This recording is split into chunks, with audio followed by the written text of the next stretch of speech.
இந்தியாவின் கேரள மாநிலத்தில் உள்ள வயநாடு பகுதியில் ஏற்பட்ட நிலச்சரிவினால் இதுவரை உயிரிழந்தவர்களின் எண்ணிக்கை 123ஆக உயர்ந்துள்ளது. தீவிர மீட்புப் பணிகள் தொடர்கின்றன.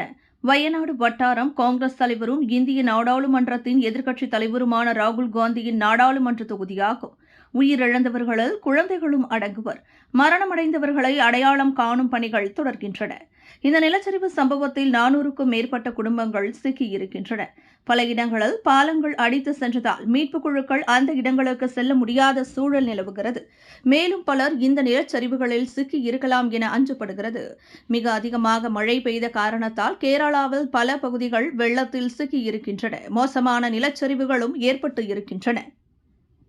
விண்வெளியில் மேலும் செய்திகளை தெரிந்து கொள்ள கீழே இருக்கும் பெல் பட்டனை அழுத்துங்கள்.